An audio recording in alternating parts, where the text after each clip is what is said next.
I would now like to take a very different angle in talking about indigenous settler entanglements, whereas activism is oftentimes a mode of resistance, a tactic, a strategy used when peoples are at an impasse over a piece of land or wildlife. I'd like to talk now about systems of governance and law where there's an attempt to have more of a collaborative relationship. So I'd like to talk about consultation, and I'd like to talk about co-management. And I think this is a section of the video I really want us to pay attention to, because if you're going into something like cultural resource management, archaeology, applied archaeology, things like that, or if you're going into environmental management, or you're going to go work for an oil company, or you're going to go work for the Park Service, or anything like that, or going to go work for an NGO, these are terms that you're really going to need to understand and be familiar with if you aren't already. For many of you, this might all be old hat, and if I'm explaining stuff you already know, I apologize, but I think it's important for us to understand and review. So a little bit about consultation on environmental topics with indigenous people. So within U.S. federal law, and indeed within many nations' environmental law, there is a legal requirement for consultation sometimes with indigenous communities under certain conditions. And I would argue not just a legal requirement, but an ethical imperative that however one views things politically, if we're talking about groups of people who have had traditional subsistence ways and spiritual connections drastically threatened by colonialism and drastically restricted from lands that were traditionally used, to not think of consultation as part of an important responsibility for policymakers would be an astounding thought. I think most of us would agree with that, whatever our particular politics, that it's important that Native peoples be consulted with. And indeed, it's legally required. There's the National Environmental Protection Act. You think of that as kind of the umbrella law. The law within many other laws fall, not because those other laws are literally under NEPA, but because NEPA is sort of this law that basically says that, again, the government has to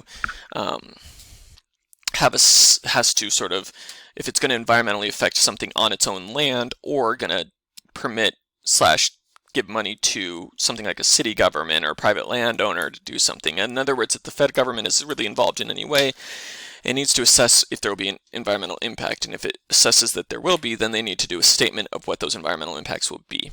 And that environmental impact statement typically means you have to cover several different boxes, so to speak, several different things. And included within that are several different laws that if the NEPA process is going forward, you have to make sure you're following these different laws. Or sometimes these laws even come into play if there's not a NEPA. So an important law, for example, with consultation is the National Historic Preservation Act. That's an act that's designed on a fundamental level to make sure that historic lands and in the United States are not just sort of wholesale destroyed in the rush to build things, but that instead they get protected, or at least those that are particularly meaningful historically and that we could not replace and that are not replaceable and that are seen as an important part of our legacy. Although oftentimes we think of those in terms of historic properties since 1706, in many cases our most significant historical properties, of course, are native historical properties that go much, much further back than that. And within the NHPA, they say several times about consulting with native groups, including in the section where they say, quote, that a federal agency shall consult with any Indian tribe or native Hawaiian organization that attaches religious and cultural significance to properties described in subsection A, aka historically significant properties. So if they identify it as historically significant and that within that there's a specific native group that holds that land as sacred or has a religious or cultural meaning to them, that and that doesn't always have to be religious. That can also be things like this is historically a place where we resisted colonialism, or this is historically a place where we've buried the dead, or it may have things that aren't solely religious or religious at all, but some kind of cultural meaning that the U.S. government is supposed to consult with local native groups. There's also the law RFRA, the Religious Freedom Restoration Act. There were several laws passed in the late 2010s called that at the state level. I'm not talking about those. Those have been very controversial.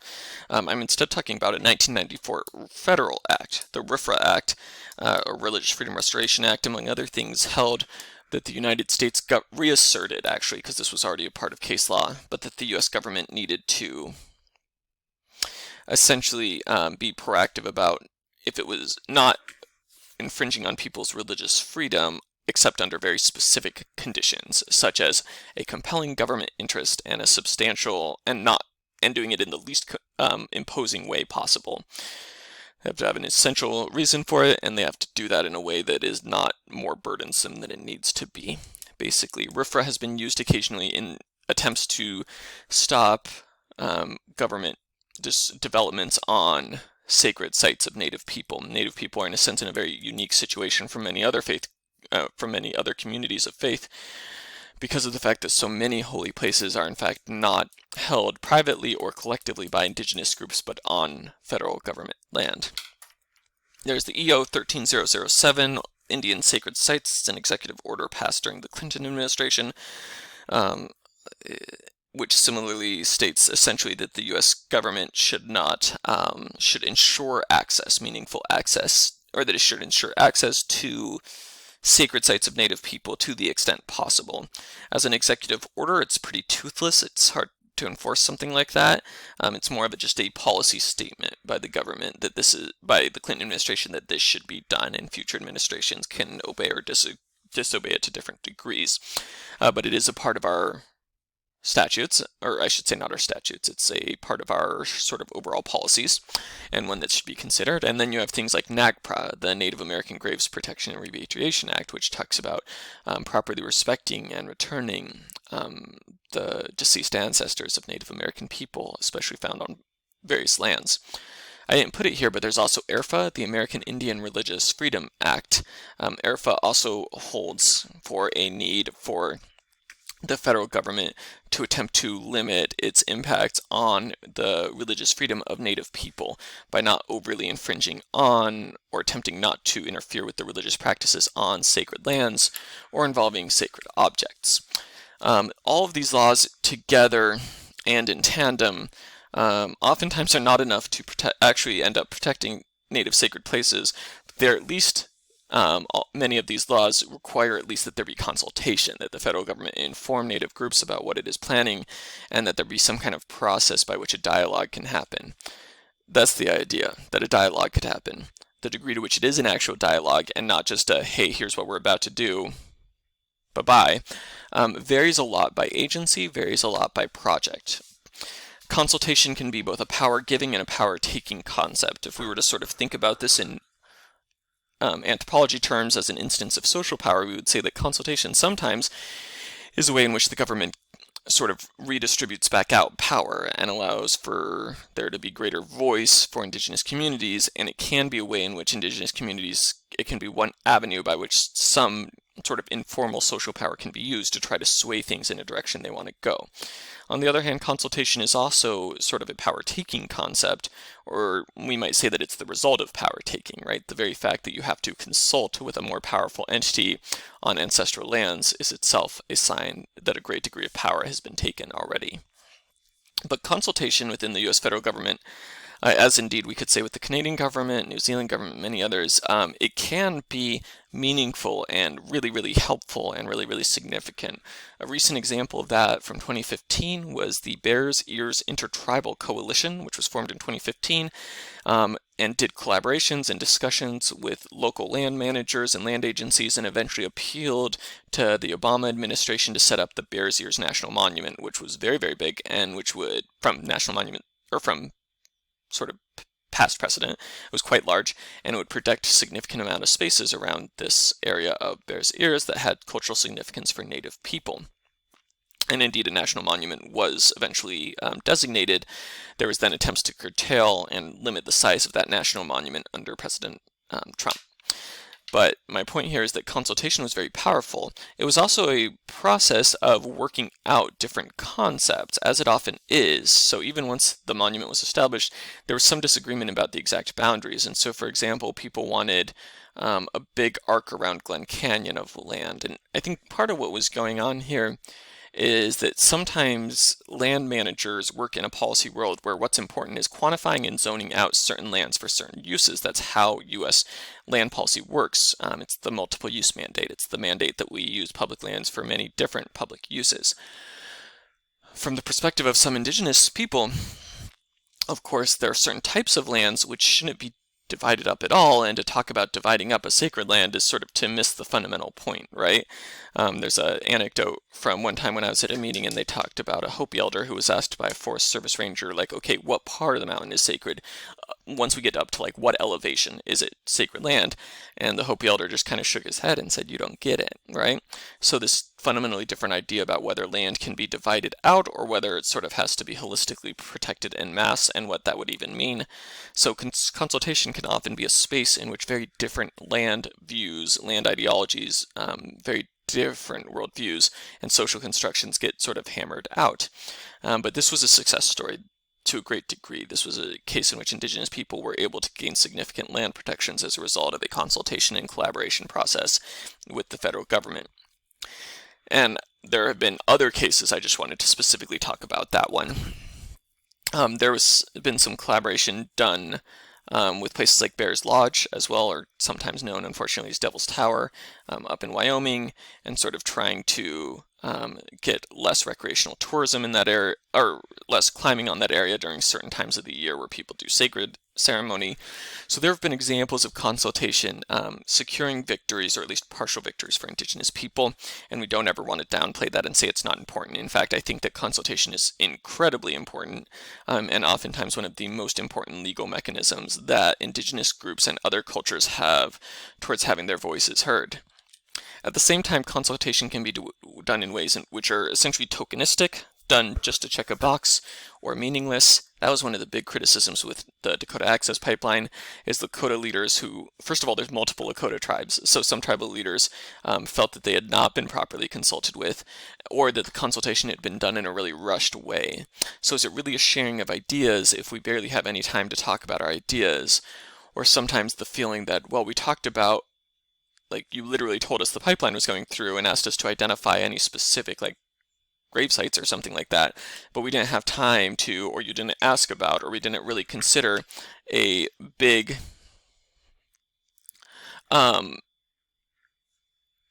like an overarching ideology or worldview that this situates within. And indeed, we're coming at it from fundamentally different worldviews, an idea of sort of land as natural resource in one case, and an idea of land as sort of an indivisible entity. So a lot of times consultations can start to feel not very meaningful if people feel like their overarching worldview is not being taken seriously, or if it's rushed. And for that matter, sometimes consultation is just not done at all. You hear horror stories about bad consultation. For example, one that I heard was about a consultation process where the federal government reached out to various tribal plaintiffs, but basically sent them like a CD-ROM with English on it. And so then people were like, well, A, a lot of our elders don't speak English or read English, and B, they don't, like, you would have elders being like, what the heck's a CD-ROM, right? This is obviously a number of decades ago. So in area, the ways in which consultation is done can sometimes feel like literally checking a box and not actually something meaningful, not something that's clearly designed to actually get meaningful input that could change the process. So the question I want to ask you, as people that may go into the policy world, we've talked about consultation can be very meaningful and collaborative. Consultation can be very tokenistic. Consultation can oftentimes be not done at all or done very cursorily. What kind of consultation are you going to do? If you're in a position of power over a private land or a public land, you're in a policy sphere, you're working for Park Service, you know that a project's going down, whether that's something huge like a pipeline or something very minor, like putting in some new trails in a wildlife refuge. What's consultation going to look like under your zone of authority? I hope it'll be meaningful. I hope we'll take seriously the worldviews and ideas of various peoples, and that typically takes time, and time's not always something we have a lot of in our fast-paced world, but it typically takes time, and it takes relationships. Speaking of relationships, let's talk about a very particular kind of relationship called co-management. So co-management is different than consultation, although it can kind of overlap sometimes. It's the idea of a cooperative agreement that gets set up between a federal government and an indigenous group or tribe. Sometimes also the state and an indigenous group, or provincial government in Canada and the indigenous group. Although here in Alaska, it has been ruled that the state wildlife agencies can't formally do co-management agreements because you're not allowed to co-manage really anything under Alaska Constitution or at least the way that that's been read. But federal government does do this, so this kind of furthers the dual management problem here in Alaska, where federal and state handles the wildlife populations differently, even when it's the same population, depending on what part of the area it's in. But basically, there's these cooperative agreements. The Marine Mammal Act is particularly relevant in Alaska. As you may know, whales and seals and other animals have been hunted by Alaska Native people for generations, for centuries, and play profound cultural roles oftentimes. And at the same time, we know that they have a lot of cultural salience and have gained laws to protect marine mammals from overhunting as that is seen. Co-management agreements have been a way for the federal government to work with native populations to ensure that some type of traditional harvesting could still occur or might still occur, while at the same time meeting conservation objectives.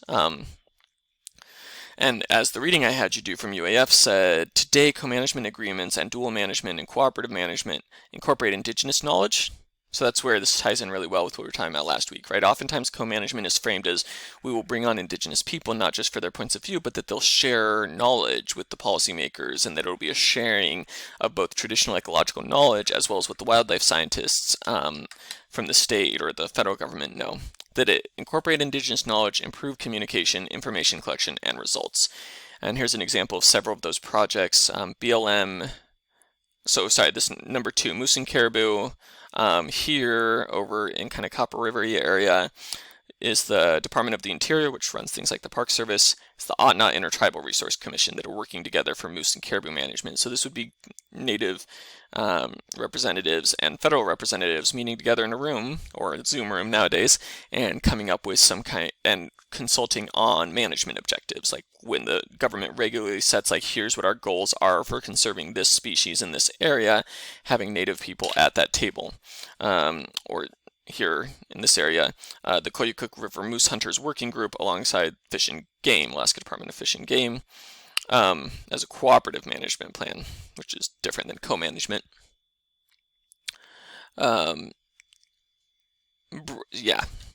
So co-management can be an important step forward, and I don't want to downplay the goodness of it, so to speak, as far as meaningfully including Indigenous knowledge. It certainly can be. And it can be really significant and important, and I think it's a signal of the fact that the idea of traditional ecological knowledge, of Indigenous knowledge, after sort of decades of scholars and Native people advocating for it in the 80s and 90s, that the idea of Indigenous knowledge being taken as part of governance or being taken into governance of the environment has really gained traction, and really that the federal governments of both the US and Canada have really expressed the sentiment of the importance of incorporating TEK, of incorporating Indigenous knowledge, and not just relying on sort of Western ways of knowing the land. Having now said that, and having said that I think that it can be a really positive step forward, a number of scholars have pointed out a lot of problems with what this actually looks like in practice as it's actually lived out. So you did one of those readings by Voinut Baran about salmon co-management by the federal government and the Kuskokwim River Intertribal Fish Commission up in the YK area here in Alaska. In theory, what this is supposed to be is, quote, unified management that is informed by traditional ways of knowing and science that is biologically, environmentally, and culturally sound, which I think just sounds like a fantastic thing. I think Indigenous knowledge has perspectives and information and paradigms that is necessary, and also I think kind of your classically trained wildlife biologist has really important things to share as well. And I think there's probably a lot of people on both sides that are really committed to this going well and want this to go well and want this to be a meaningful process. Having said that, as William Voinut Baran brings out in this reading, there's also a lot of people feel like there are a lot of problems, particularly Indigenous people on the ground. And the scholar feels like there's some problems. Specifically, I liked their use of the concept of anonymous or anonymity in wildlife management. The idea that when wildlife management is done by people from a distance and covering vast regions, like an entire river with a salmon population, that can oftentimes sort of detach our attention away from the specific ways that specific people have related to these beings. As they say, many Yupik people in that area will say things like, fish have minds like people. And as the writer notes, many Yupik people relate to salmon as more than units of a population. right? More than sort of a number of animals returning each year, which is oftentimes how wildlife biologists are kind of thinking through these issues. And he continues, and as more than human beings who are aware of human action and presence. As they noted in the reading, there's the idea of care and attention, and that the salmon come up at a certain time when they are ready to be caught, and that you show respect to them by catching them at the time when they're showing that they're ready to be caught. And to not catch them is sort of to show a disrespect. But that if you show them respect, that you'll keep having that sustainable relationship with them, and they'll keep being a part of your life, and they'll keep coming back. That's very different in the way many wildlife biologists view the situation, where the focus tends to be on, as you probably know as Alaskans, escapement, right? The idea of letting a certain amount of salmon through so that there can continue to be a healthy breeding population to go back down to the ocean and then back up the river, rinse and repeat. Two very different paradigms for understanding this, and there's been attempts to sort of reconcile that with the idea, for example, of how about instead of having us do escapement by, so the way this is often done under that agreement is like, oh, well, 12-hour periods or 24-hour periods where there's not going to be fishing, or where there will be fishing during a 24-hour period, but then for, several weeks won't be, or something, where you're regulating it temporally. You're saying a certain time period so that we can ensure that there's enough escapement, quote unquote, enough salmon not being caught. Some people have pushed back and said, well, what if instead we just monitor the number, and then when we've reached a number that is enough, and that we'll then shut it down, the fishing, so that there's enough escapement, right? So that instead of having to disrupt people's flow of fishing, right, instead of making people confine it to a single day, especially when many people maybe can't get off work, or it might interfere because there's people living in, let's say, Bethel or something, who are traveling out to the rural community, but they can't come out on that specific day to help their family with it. You're kind of disrupting these social webs, right? Because people use fishing as a time to tell stories, as the reading noted, about ancestors, to talk about the history of their community, to get to know each other, to engage in a really big kind of extended family bonding activity. But it's something that relies on days, if not weeks, of people having this time, this open time period in which to do this practice of catching these fish and putting up these fish and drying out these fish. So some communities have pushed for, well, can we do it a different way then? Can we have it open longer, and then we'll just shut it down once we've gotten to the number of fish that we want to have caught under this management agreement, which wildlife officials have not particularly liked that proposal. And then the response in that interview that was in the paper you wrote was, they don't think we can count our own fish, right? So this sense that although you're including us, you're still not really trusting us, right? Which brings up a bigger issue with the integration of traditional ecological knowledge. It's one thing to include it. It's another question of if you're including the indigenous people who hold it, if you're actually allowing indigenous people to have power within those agreements and to decide when a resource is or isn't tapped out. One of the quotes I liked from the reading was, there is a sense in which if one must announce one's sovereignty, it is not really sovereignty. This relates to a bigger kind of critique that's sometimes made in regard to IK and TEK. I think anthropologists of all people would be grateful, or maybe not all of us, I shouldn't paint with such a broad brush. I think some of us are grateful that a variety of governments have asserted this idea of listening to TEK or listening to IK, but many scholars who have actually studied what that looks like on the ground have accused it of often being cherry picking, as they said it in the reading. Another metaphor that gets used is wallpaper, the idea of to just focus on the surface level of TEK. Only focus on sort of, okay, so Indigenous Group A, talk to us about what the caribou population has done over time, but not actually listening when it comes to, okay, so what does it mean to you to hunt the caribou, and do we need to restructure our overall idea about a quota limit or something to acknowledge the way in which hunting has been so culturally significant, right? So it's still sort of TEK being used for sort of the way that wildlife management has always been done. Or as Paul Nadasdy says, the idea of integration contains the implicit assumption that the cultural beliefs and practices referred to as traditional knowledge conform to Western conceptions about knowledge, takes for granted existing power relationships between Aboriginal peoples and the state by assuming that traditional knowledge is simply a new form of data to be incorporated into existing management bureaucracies and acted upon by scientists and resource management. My point is not that it is not important to include IK or TK. I think the point that these scholars are bringing up is that it could be done a lot more meaningfully, and that often when it is done in ways that feel pretty fragmentary. More of TK is just one more stream of information about the, let's say, the historic population cycles, or the way in which, or the behavior of the local wildlife, rather than sort of taking in the actual value systems or cultural attachments of Indigenous people and letting that guide management decisions. I'm not here to take a political stance on that particular question or to say what I think about that, other than to say that I think it's an important question. And so, is there a way for co-management to be more meaningful? Can TEK be integrated meaningfully? Is that an impossible thing? Is it always going to be this thing that Nadasdy says is kind of just integrating it and then just one more way in which federal authorities get power and Indigenous people don't? Or can it be more meaningful? Can it be a situation in which both sides are listening and that there's a knowledge sharing that results for better outcomes for Native communities, better outcomes for non-Native communities, and better outcomes for these more than human beings, these wildlife? I think there can be examples of that. I think we have good examples of that. But it's something that must be intentional and thought for. It's not something that comes easily. Bureaucracies are a moving train. And this is not to criticize the work being done by federal environmental managers. That was almost my line of work, and I feel very passionately about wildlife management, and it's a very important thing and a very important kind of work they're involved in.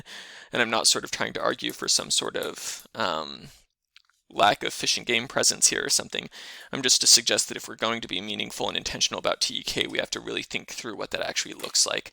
And it's going to probably take a lot more time and relationship building than perhaps some people want. But it can be a really powerful thing if it's actually done right. Unfortunately, in many cases, it has not been.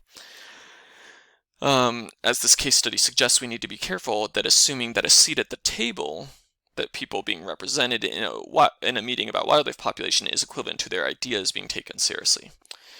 Some of this also points to what Hargrave calls the luck of the draw challenge, or dilemma, but basically the idea that Indigenous people, their ability to have their ideas and viewpoints taken seriously by federal or state agencies, oftentimes is very much dependent on who's in particular power there, the local forest chief, the local head of that specific park unit.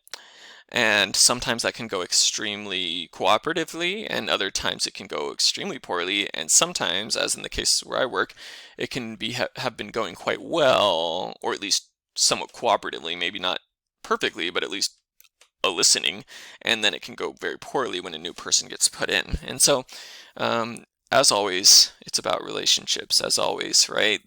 We try to make it about population units and numbers, and it is about that, and it's about science, and it's about tracking things, and it's about radio collars, and it's about satellite mapping, and it's about all the technological things we can do to try to ensure wildlife's well-being and the well-being of the communities that depend on it. But it is also fundamentally about social relationships, which is where I think, once again, we have to be thinking through an anthropological and just a person-centered lens when making environmental decisions and coming to our decisions.